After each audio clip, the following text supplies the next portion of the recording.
What a night in college basketball we have in store. The Maui Invitational, in the opening day of it, really set the stage for what it means now firmly into Feast Week. And even the teams that were upset yesterday or lost the game they should have won, as we saw dramatic comebacks in 3 of the 4 out in the Lahaina Civic Center. Those teams now in the losers bracket, but still get to play, maybe not for a tournament title, but still a couple of marquee wins on the early season resume. Then there's the Players Era Tournament in Las Vegas as well. A deep field there and just a standalone game in Las Vegas because why not at this time of the year in college basketball? Number 1, Kansas, and number 11, Duke. But the top team in the country, Joe Ranieri, not the favorites out in Sin City. It's the young Blue Devils, 3.5-point favorite, taking on KU. 148.5 is the total. Of course, Duke, the win over Arizona over the weekend, in which Cooper Flagg poured in 24 points. A blue blood battle in Las Vegas. What's your favorite play? Well, you're probably looking at that, Ben, going, wait a minute. So Kansas is number 1 in the country at 5-0 playing Duke, and they are not the favorite. They're actually getting points. And the reality is, when you dive into the numbers, you know, KenPom has Duke ranked 5 spots ahead of Kansas in a bunch of different categories here, Ben. And the reason being is, listen, Kansas has played a cupcake schedule, and we know that. We also know that, we've got a situation here with Duke just traveled out west last week, Ben, did they not? Who'd they beat?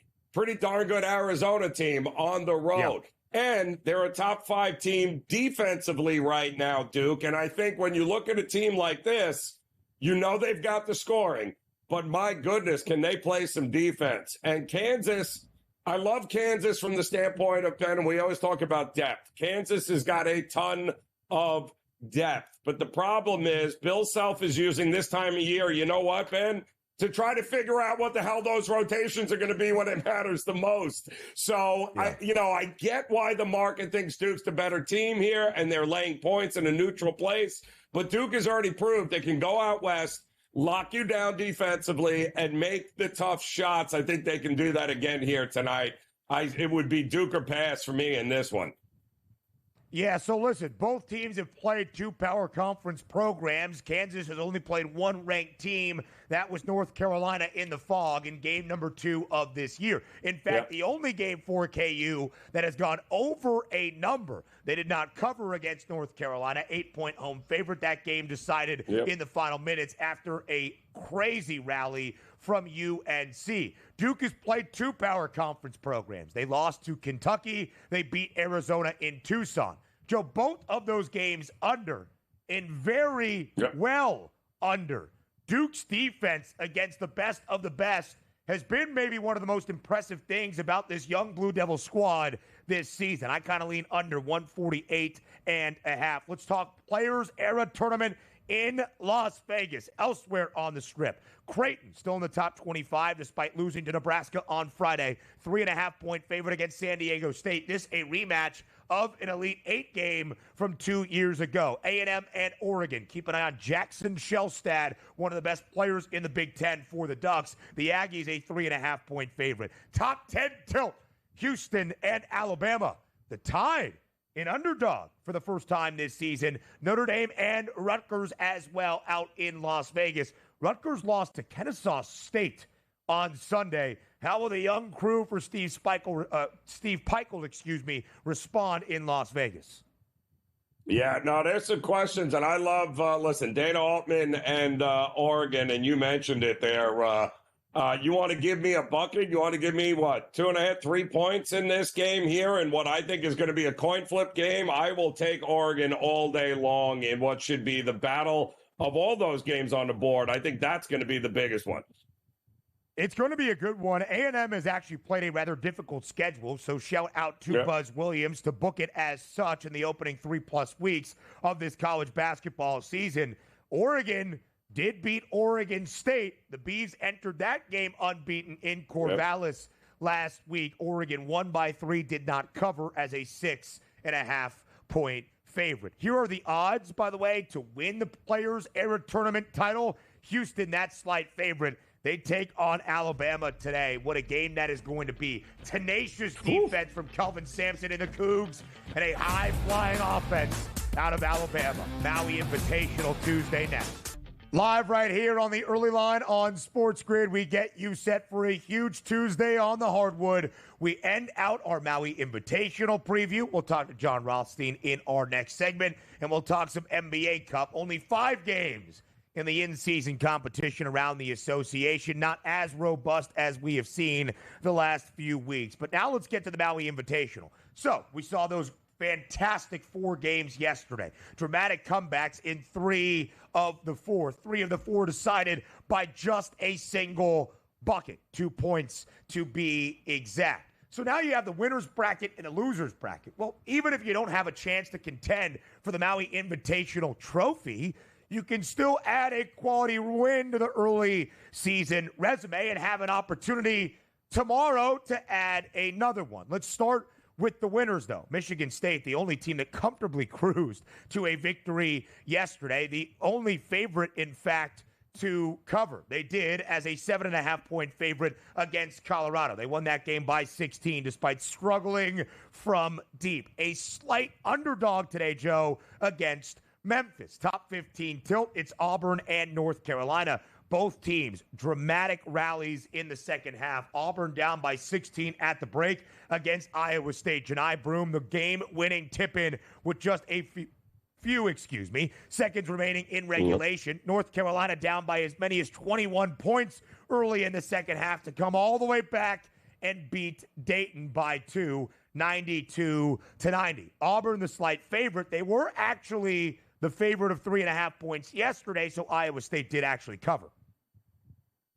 Yeah, it's the interesting thing here with Memphis and Michigan State to kick it all off here, Ben, is, listen, Izzo has had a tremendous amount of success at this Maui Invitational over the years. Why? Because he knows exactly how to navigate his teams in this spot. That was a wire-to-wire, no-brainer layup against Colorado yesterday. Now he's got to get these kids to go up against a Memphis team that just had to lay it all out on the line. And that's the question, Ben, is what does Memphis have left after an emotional overtime win against the defending 2-time national champions here in UConn? And don't forget, they have a trio of guards, Memphis. They are 6 deep, Ben. That's it. When it comes to depth, Memphis doesn't have any. They got 6 players that all laid it all out on the court.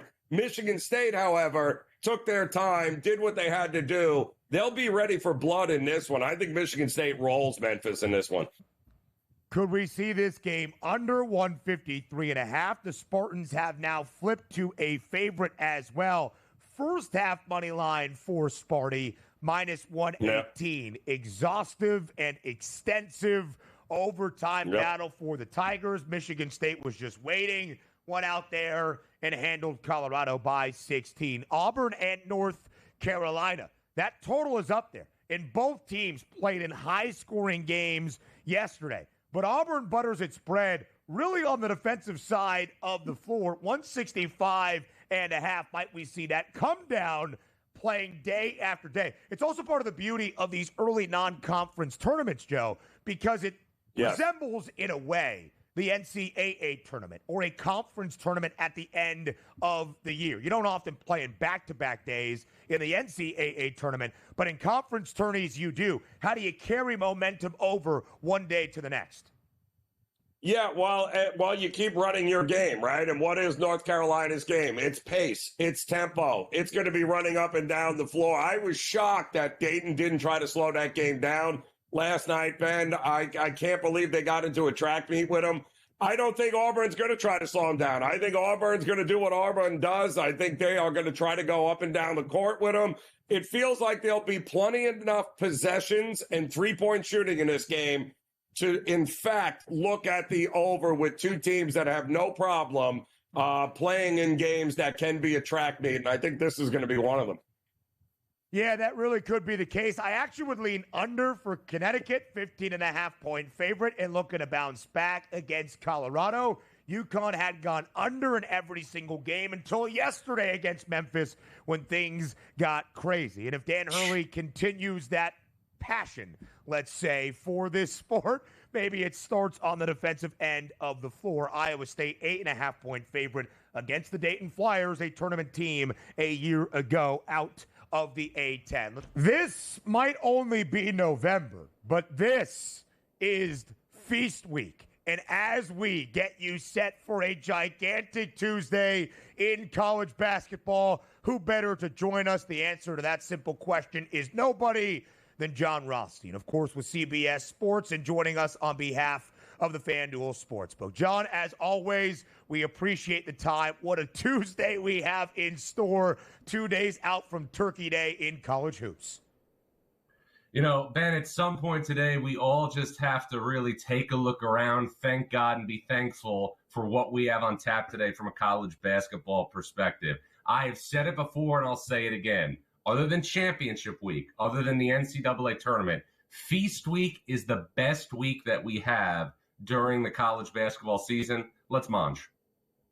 There is no doubt about it. And then you look at the games that we have. A feast, the entirety of it. Not appetizers, not hors d'oeuvres. We're talking a full 11-course meal all throughout this Tuesday. And, Jon, it got started yesterday out at the Lahaina Civic Center on a Monday in the Maui Invitational, which sets the stage for this Tuesday. Quickly on Monday, 3 of the 4 games featuring dramatic comebacks, overtime between Memphis and UConn, a rally at the end between Auburn and Iowa State. North Carolina down by as many as 21 early in the second half, comes all the way back to beat Dayton. When you look at the Maui Invitational on Monday and what this week means, in Lahaina, was that one of the best days you've ever seen in the Maui Invitational?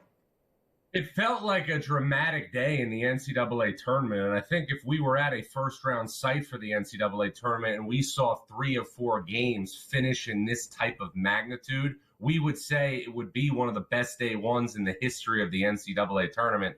And, Ben, here's the thing, and you know this as well as I do. These teams are in quote-unquote a tournament the next couple of days playing for a championship, but these teams are also looking to be in a situation to build their resumes for the NCAA tournament, and no team has taken advantage of that more in the early season than Bruce Pearl and the Auburn Tigers. Right now, 2 days before Thanksgiving, this is what's on Auburn's resume. A road win against Houston at the Toyota Center, a neutral site win against Iowa State in Maui. Auburn has 2 more games in Maui, starting with tonight's semifinal matchup against North Carolina. And then on top of that, Auburn is going to play at Duke, play Purdue and Birmingham, and also play Ohio State and Atlanta. These are the types of opportunities on a potential non-conference schedule that lead to a team being a 1 seed in the NCAA tournament. And, Jon, even if you don't have a shot at the Maui Invitational title now, being in the loser's bracket, you still have an opportunity for a marquee early season non-conference victory. So let's focus on the 2-time reigning NCAA tournament champion UConn Huskies. Just their second loss in non-conference play in the last 3 seasons. What resolve do you think we will see out of Dan Hurley's Huskies today against Colorado? Major resolve, and I think we even saw major resiliency from UConn yesterday in a loss coming back at the end of regulation to force overtime, which obviously was spearheaded by Solo Ball's 3-point shot from the right wing. Look, UConn we knew wasn't going to have what it had last season or the season prior when it ripped through a chainsaw through butter and won back-to-back national titles. The question is, would UConn have enough? These are the answers that I got on Monday. Tarris Reed, the Michigan transfer, is going to be good enough in the middle, but UConn has to get better guard play in the backcourt. Dan Hurley told me a couple of weeks ago he needed St. Mary's transfer Aiden Mahaney to be somewhere in between what Tristan Newton gave UConn in his first year during the 22-23 season, and what Cam Spencer gave UConn last year when the Huskies went 37-3 and won the national title. That, to me, is the big area of concern for the Huskies. And UConn right now, albeit in the loser's bracket, but as we look at the Maui Invitational odds quickly, Auburn, that Jon highlighted, already an outstanding resume in the first 3 or so weeks of this college basketball season. The favorites to win the Maui Invitational now on FanDuel at -130. Jon, let's go to the Players Era Tournament in Las Vegas, because it is also a deep and robust field with many a top 25 tilt in Las Vegas, highlighted, of course, by that top 5 tilt tonight in Sin City, or top 10 tilt rather, that being Houston and Alabama. Is that the game that stands out to you above the rest? Without question, Ben, this is a Final Four caliber game in Las Vegas tonight. And the thing, as a college basketball purist, that really frustrates me, that we have 2 Final Four games in the same city that will be overlapping. The Houston-Alabama game in the Players Era Festival, and also the Duke-Kansas game, which is going to tip off an hour later. This, to me, is a disservice to the sport, obviously at a time where the sport is very much at the forefront. I know that you've heard me say time and time again, college basketball needs more standalone games. I know that's not possible when we have this much inventory, but I do know this: staggering these tip-offs, if the networks could work together, would be better for the sport. Because, Ben, you saw it yesterday when we had that afternoon tip-off on the East Coast of UConn and Memphis, and it was the only real game going on. There was nothing better. It was like the first day of Hanukkah. It really was the first day of Hanukkah. And the Lahaina Civic Center, one of the great scenes in college hoops. We'll have the MGM Grand be the host of the Players Era Festival. And then at the T-Mobile Arena, just down the strip, Jon, in this final minute of this segment, a top 15 tilt. Number 11 Duke, and the top team in the country, number 1 Kansas. The Blue Devils, 4.5-point favorite against KU. What are you looking for most, Jon, in this top 15 tilt between the Blue Bloods?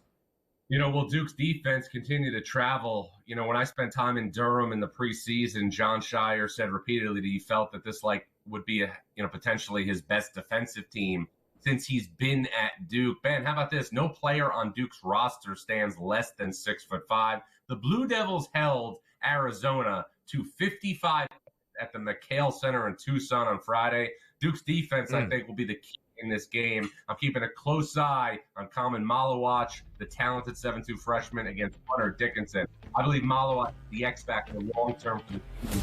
So, Ben, you know what I think. It's only November. It is only November. It's Feast Week. More of the Early Line next.